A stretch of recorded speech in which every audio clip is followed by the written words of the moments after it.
The bullet that tore through Elaine Milano's 20th birthday party didn't just kill her childhood best friend, it murdered her innocence. For 5 years, Oxford was her sanctuary, a world of ancient libraries and political theory designed to scrub the scent of gunpowder from her skin. She returned to Chicago with a degree and the naive belief that she could finally outrun the shadow of her father's business. She was wrong. 3 blocks from her old refuge in Little Italy, the pavement turned into a trap. Elaine had already dismissed her detail, a final, petulant act of rebellion against the princess life she thought she could shed. But the black SUV that cut her off didn't roar. It slid into her path with the quiet, absolute authority of a predator.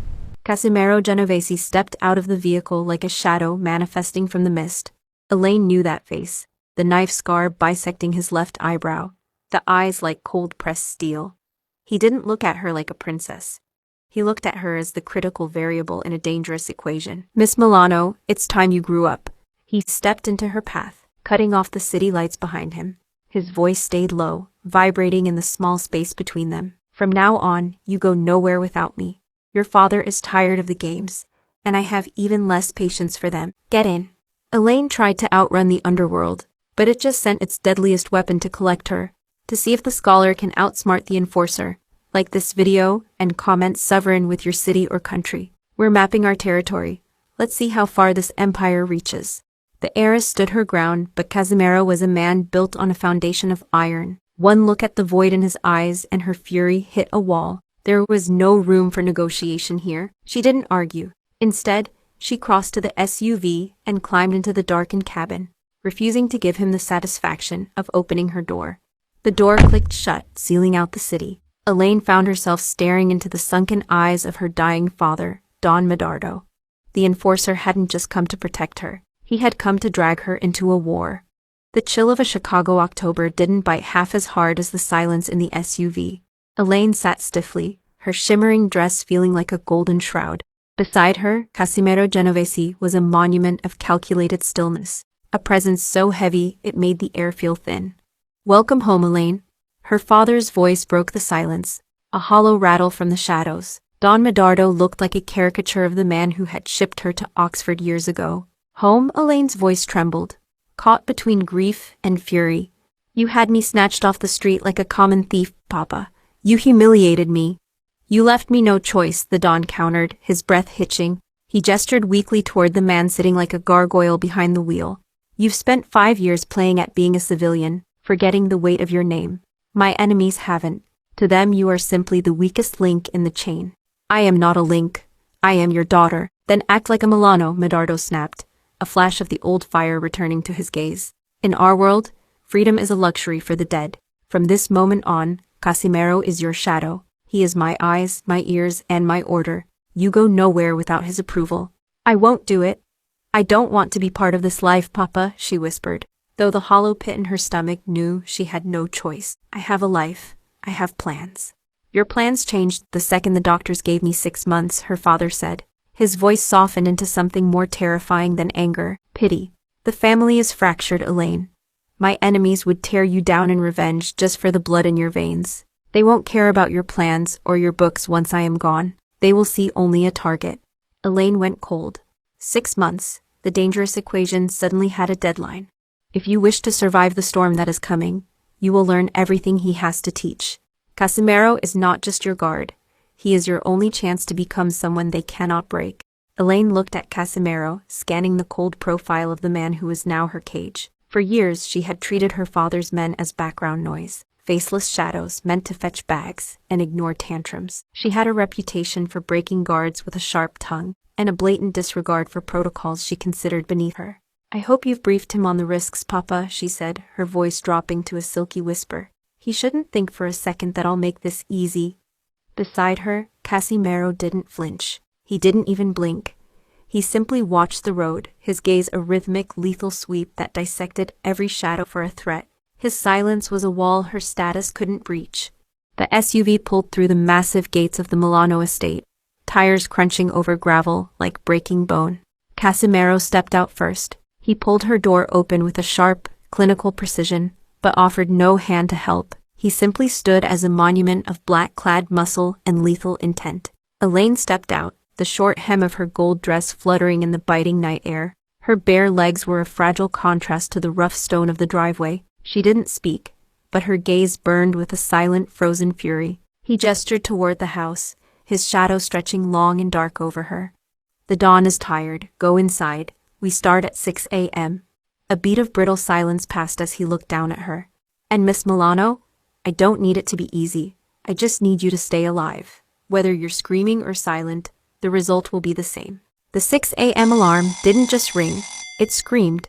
Before Elaine could reach for the snooze button, the click of her bedroom door, a lock she was certain she had turned, made her bolt upright. Casimero stood in the threshold, his black suit molded to his frame. His presence drained the room of its comfort. He didn't look away, he simply occupied the doorway, stripping the room of its privacy. 5 minutes, he said, his voice flat. "The briefing starts in 10. "This is my bedroom," Elaine snapped, pulling the duvet to her chest. "There is such a thing as a knock." "The locks in this wing were disabled at midnight," Casimero replied, checking his watch. "A locked door is a blind spot. You're 4 minutes and 30 seconds from being late.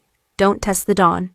Elaine dressed in a cold white-hot rage. She didn't just put on clothes, she armed herself in a pinstriped power suit that cut a sharp, authoritative silhouette. It was a visual reminder that she was a Milano, the heir. She reached the dining room at exactly 6:09 a.m. Casimero was already there, a shadow behind her father's chair. The room felt like a war room. Her father sat flanked by Silvio Barzini and Rafael Costa. They stopped talking the moment she entered. The silence wasn't respectful. It was exclusionary, a barrier that told her she was a guest at a table she was born to lead. "Sit, Elaine," her father murmured, his eyes fixed on surveillance reports. She tried to engage, citing the logistical theories she'd mastered at Oxford. Silvio didn't even look at her. He spoke to Medardo as if she were part of the upholstery. "The Moors are pushing into the North Docks.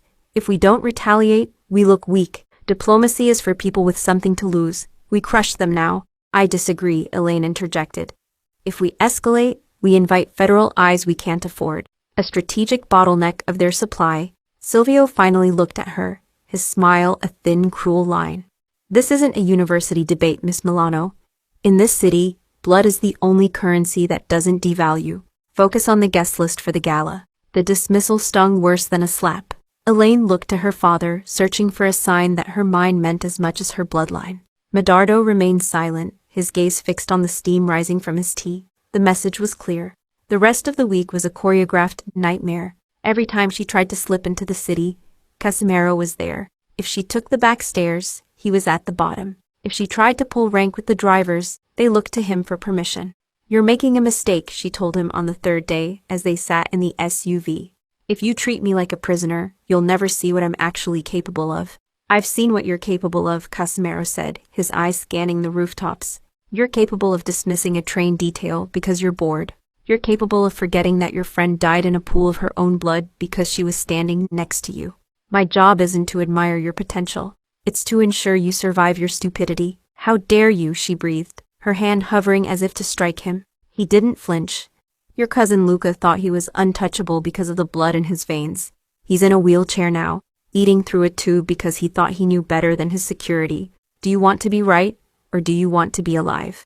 The brutality of his words silenced her. She began to watch him, really watch him. She noticed he never sat with his back to a door. She noticed his hand hover near his holster every time a car lingered too long at a red light. His vigilance wasn't just a job, it was a religion. The acknowledgement started in the estate's gym. She found him there at 4 a.m. He was working a heavy bag with a rhythmic, devastating power that made the chains rattle against the ceiling. Every strike was precise, utterly devoid of mercy. He stopped when he sensed her, his chest heaving, skin slick with sweat. "I want to understand," she said, leaning against the doorframe. "Why does my father trust you above men who have been with him for 30 years? You're an outsider." Casimero grabbed a towel, wiping the sweat from his neck, his dark eyes meeting hers with a level of intensity that made her pulse skip. "I was a kid from the South Side with nothing but a quick hand and a lack of fear. Your father gave me a choice, work for him or waste my potential in a shallow grave. I chose to be useful." "Is it just gratitude then?" "It's loyalty," he corrected, his voice dropping an octave. "Loyalty isn't a feeling, Elaine. It's a choice you make every day. I choose the dawn. Will you ever be loyal to me?" The question hung in the damp heat of the gym. Casimero stepped closer, his shadow swallowing her. until she was forced to tilt her head back. He let the silence stretch, his gaze boring into hers, a silent dare for her to blink first. He looked at her not as a princess, but as a rival claimant to his respect. "Earn it," he said. He held her gaze for one heartbeat longer than was comfortable before he walked past her. He left the scent of salt and iron in his wake. She stood there, her breath hitching, watching his retreating shadow. The realization hit her with more force than any of his strikes. Casimero Genovesi was the only man in Chicago who knew exactly what to do with her.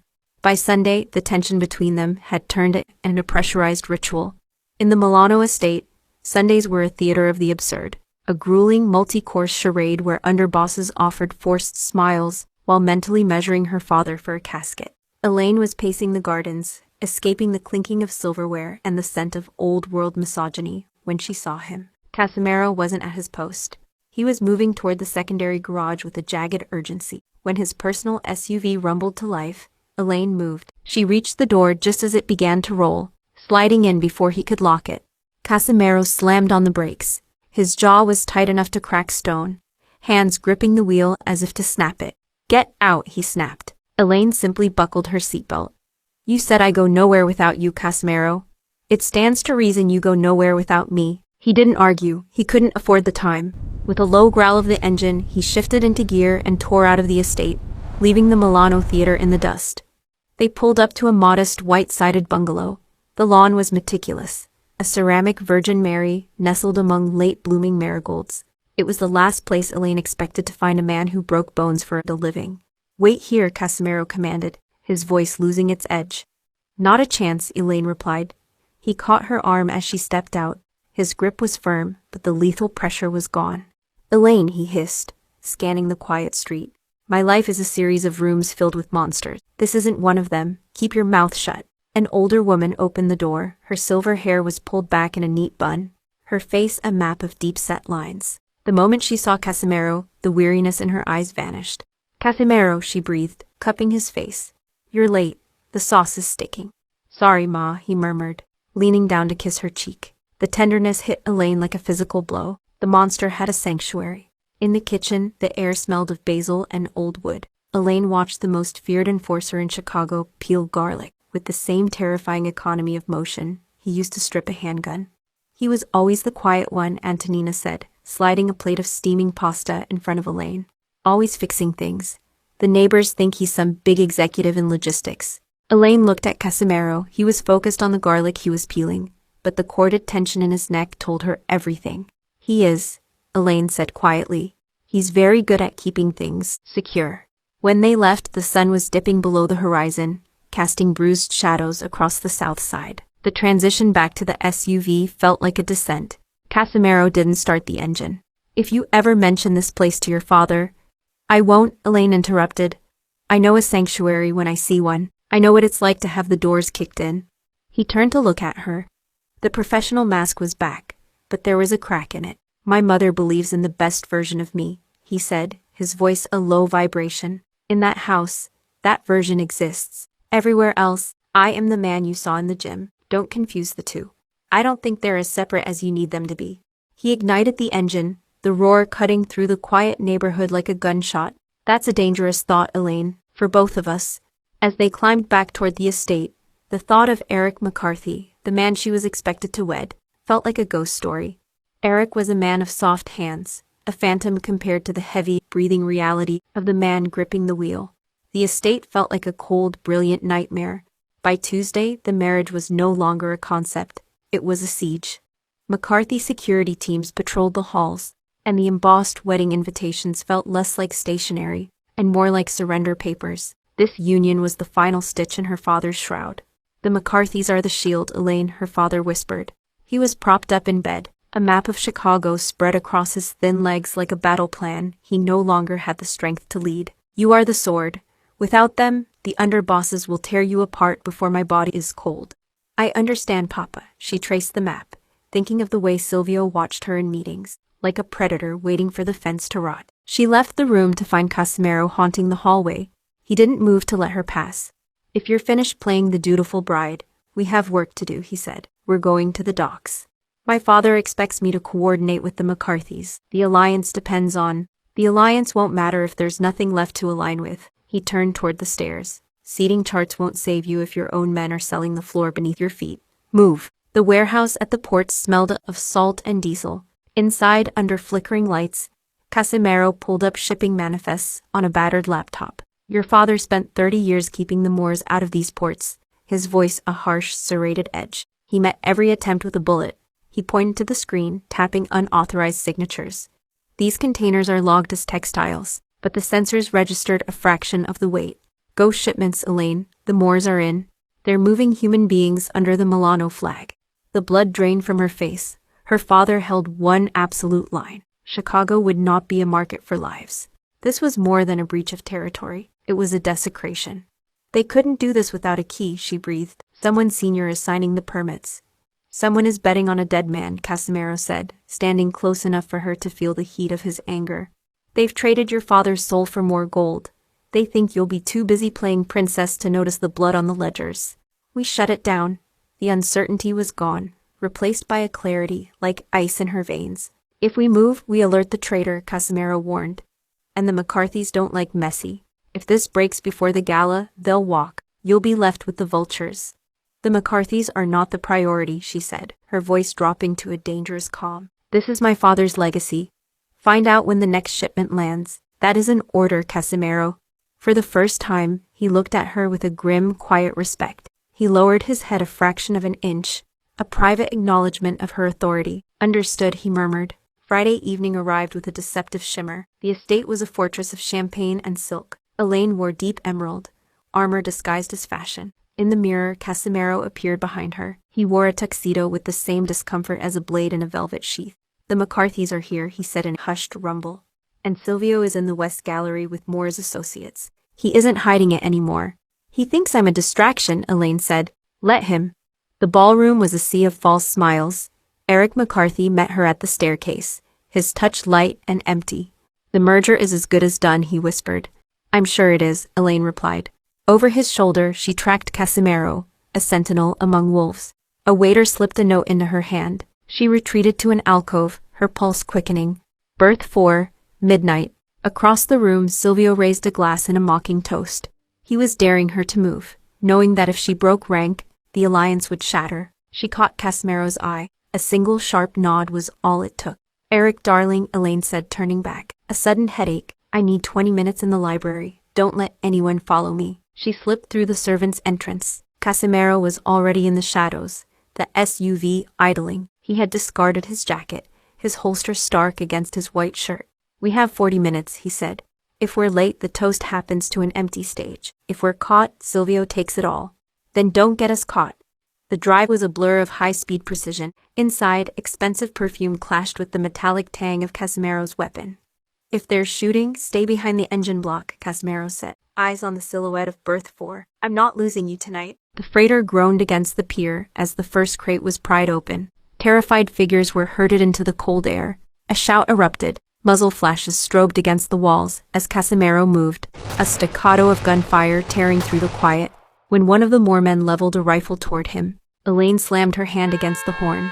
The blare shattered the moment. The gunman flinched, giving Casimero the split second he needed to take him down. The skirmish was short and brutal. Elaine stepped out, her heels sinking into oily gravel. Casimero stood over a cowering lieutenant, his face smeared with grease and a thin line of blood. I told you to stay in the car, he muttered. A low, dangerous friction. She didn't flinch. She bypassed him, reaching the huddling women. Elaine looked down at the lieutenant, her voice a level blade. She turned to the group. You're safe now. My men will take you to a safe house. Casimero's eyes locked onto hers, a flash of grim recognition before he checked his watch. The toast is in 15 minutes. In the back of the SUV, Elaine scrubbed the harbor grime from her arms, her hands finally shaking. You handled yourself, Casimero said. Did I have a choice? There's always a choice. Tonight you chose your bloodline over your bridehood. They reached the estate with minutes to spare. Casimero steadied her at the servants' entrance before she stepped into the blinding heat of the chandelier. Eric McCarthy pulled her to his side with a proprietary grip. To the future of Chicago, Eric announced. To my beautiful fiancé. Elaine raised her gauze. The scent of lilies made her gag. They smelled like funeral flowers. She leaned into Eric. You have no idea what's actually moving through your city. Eric didn't look at her, his smile a mask. I know exactly what moves here because my family permits the law, and yours permits the reality, he whispered through his teeth. Now keep smiling, the cameras are on. She held the smile. She understood the transaction. Her legacy was his anchor. Her eyes drifted to the back of the room. Casimero was there, the only one who truly saw her. Eric saw a milestone. Casimero saw a soldier. I need air, she told Eric as the elite drifted away. Get some rest, he said, kissing her cheek with clinical affection. She watched him walk away, then turned toward the shadow, waiting in the hall. The sun rose over Chicago with cold indifference. Before the staff had cleared the gala's wreckage, Elaine was in the SUV. The safe house, she commanded. The drive was silent. Casimero didn't ask if she had slept. The hollow look in her eyes spoke of muzzle flashes and champagne. They arrived at a nondescript brownstone on the west side. Inside, the 28 women didn't see a savior. They saw a Milano. To them, the name meant being owned. Casimero's presence only heightened the fear. Every time his boots echoed, the women flinched. They won't speak while you're in the room, Elaine told him on the third night. Your shadow is too long. Stay in the surveillance room. Let them see me, not the gun on your hip. Casimero's jaw tightened, but he retreated. For the next 2 weeks, Elaine stripped away the princess. She folded laundry, prepared meals, and sat on the floor among them. She showed them that her name could be a shield, rather than a brand. The turning point was quiet. Elaine cleared out a boutique for a private hour, letting them choose their own clothes. Watching them decide, for the first time, how they wanted to be seen by the world, cemented a bond no speech could reach. You're becoming too invested, Casimero warned as they loaded the van. Sentiment is a leak, Elaine. You're the future of a legacy, not a social worker. They aren't property anymore, she snapped, stepping into his space to force the weight of her judgment upon him. I'm building an army with a reason to be loyal. They need to be more than targets, Casimero. They need to be teeth. You're going to train them to be my weapon. She spoke with the absolute gravity of a queen. Casimero's jaw worked as he processed the command, his eyes scanning the women before settling back on her. He hated a vulnerability, and right now the house was full of them. Something shifted in his gaze. A flicker of recognition, as if he were seeing the Milano bloodline finally wake. 0500, he rasped. In the basement. The engine ignited, a heavy rhythmic thrum that seemed to pulse in sync with the sudden sharp tension in the air. Training began with clinical efficiency in the humid shadows of the cellar. Casimero moved through the basics of leverage and impact, demonstrating how to break a larger opponent's balance. He showed them how to drop their weight, how to hook an ankle, and how to use a palm strike to disrupt an opponent's center. Stance is everything, he barked, kicking a heel into alignment. If your base is weak, you've already lost. Only when he was satisfied with the others did he turn to her. Miss Milano, center. Elaine stepped onto the mat. Casimero moved behind her, locking his arms around her waist and pulling her back against the solid wall of his chest. He thinks you're trapped, he whispered, his breath hot against her ear. Show them why he's wrong. Elaine dropped her center of gravity, driving her heel into his instep. As his grip flickered, she seized his wrist and used his momentum as a fulcrum. With a sharp exhale, she threw him. The enforcer hit the mat with a heavy thud. Elaine followed him down, her knees pinning his arms, her chest pressing against his. For a heartbeat, the basement vanished. Below her, she felt the erratic thrum of Casimero's heart, not the steady beat of a soldier, but the frantic pulse of a man losing his grip. The scent of cedar and raw heat filled her lungs. A burst of clapping shattered the spell. The women were cheering, their faces lit with fierce joy. Elaine scrambled off him, her skin feeling branded where they had touched. Casimero rose slowly, his face a mask of stone, though his breathing remained labored. She spent the following days on the mats, letting them see her sweat and her bruises. The cargo was gone. In its place stood a sisterhood of sentinels. Casimero remained on the perimeter, his gaze a mixture of longing and defiance. By the 5th day, the heat of the mats gave way to the biting air of the range. Hand to hand is for survival, Casimero said, his voice echoing off the concrete. The range is for execution. He stepped behind her, his scarred hands guiding hers to the steel. The grip is everything. If you give the recoil an inch, it will take a foot of your accuracy. Elaine's heart hammered, but as she aligned the sight, a frozen calm took over. The target is a ghost, Casimero whispered against her temple. The sight is the truth. Now, slow press. Let the break surprise you. The recoil jolts Elaine's arms. Casimero's hands hover over her wrists, catching the rise. Down the line, a dozen slides rack back. A metallic snarl. Suki exhales, tensing her bruised shoulder. She fires, then Maria, then the others. Brass casings spray from chambers, clicking against the concrete like hail. The women don't flinch. They lean into the blow, swaying in a single mechanical pulse.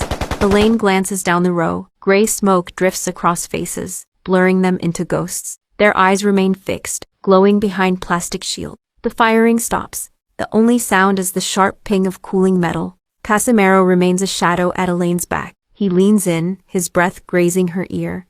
Again, he commanded.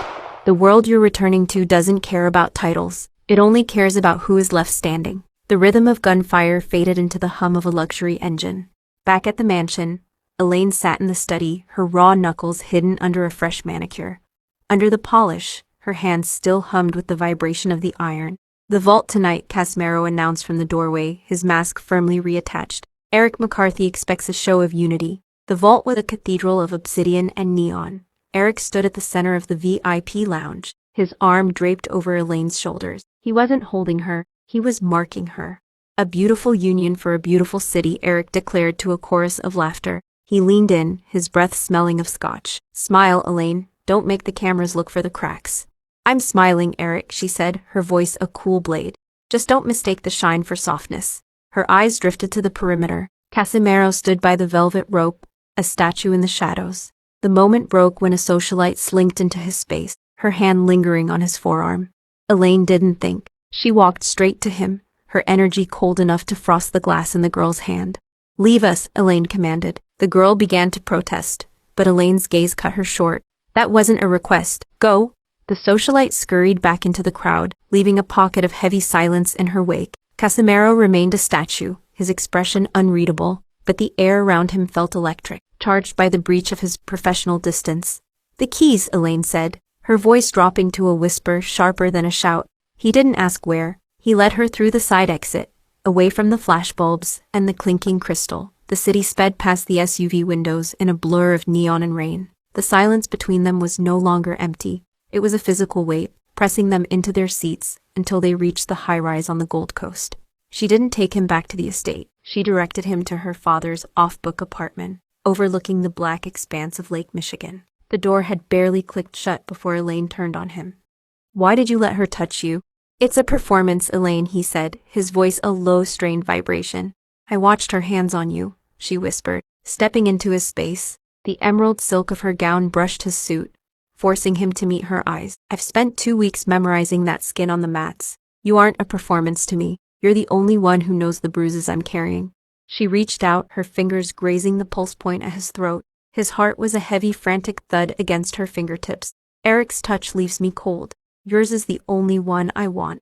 Elaine, stop, he warned, his fists clenching until the leather of his gloves groaned. I am bound by an oath. If I lay a hand on you, I am no better than the traitors we hunted. Then let it be tarnished, she challenged, her voice dropping to a fierce plea. She traced the jagged scar on his eyebrow with lingering slowness. I'm tired of playing the saint for a family that treats me like a zoning permit. If the code says I have to be alone, then the code is broken. Break it with me. The restraint Casimero wore like a shroud didn't just crack. It vanished. With a low guttural growl, he surged forward. His hands caught her jaw, his thumbs forcing her gaze up as he crashed his mouth against hers. Elaine gasped, her hands sliding into his hair, pulling him closer until there wasn't a pocket of air left between them. The contrast of the freezing window against her back and the heat of his body sent a shock through her spine.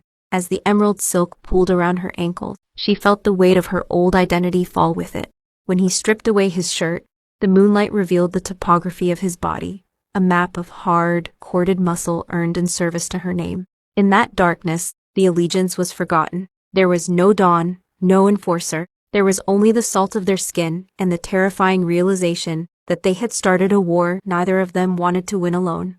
The gray light of dawn filtered through the apartment, casting long shadows over the wreckage of their clothes. The silence was severed by the persistent vibration of Elaine's phone. Don Medardo has collapsed. The nurse's voice was frantic. You need to come now. Elaine sat up, the flint gray of the Milano line returning to her eyes. Casimero was already reaching for his holster. The lover was gone. The enforcer had returned. The medical wing smelled of antiseptic and fading gardenias. Her father, the Lion of Chicago, was a frail shadow beneath silk sheets. She took his cold hand. Don Medardo's eyes flickered open, shifting to Casimero. A silent understanding passed between the dying Don and the man who had just broken his greatest code.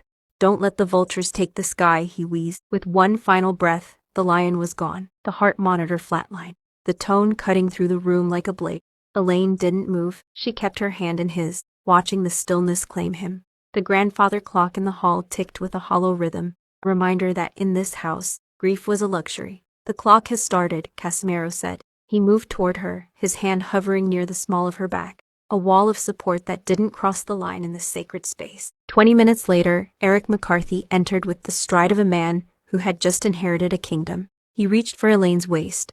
"A tragedy, Elaine. The city mourns." She stepped back, the movement subtle but pointed. "Thank you for coming, Eric. I have guests to attend to." In the grand parlor, the 4 primary captains stood in a semicircle. Casimero stood by the door, his hands clasped behind his back. "The business continues," Elaine said, standing in the center of the room. "Under the Milano name." "And which Milano?" Captain Costa sneered. "The one from Oxford, or the one about to become a McCarthy?" "I am the only Milano left," she said, her voice like cracking ice. "My marriage to Eric is an alliance of power, not a transfer of ownership. If the practicalities are too much, the door is open, but if you walk out of this family's protection forever." "She has me." Casimero's voice cut through the room like a gunshot. He stepped forward, the light catching the promise in his eyes.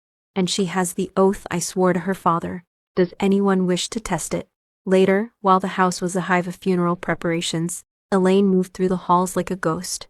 To the prying eyes of Silvio and Costa, she appeared broken. She played the part of the helpless orphan perfectly, but in the belly of the estate, her movements were surgical. There were no more tears, only the low murmur of briefings and the heavy slide of crates being unsealed. She was arming.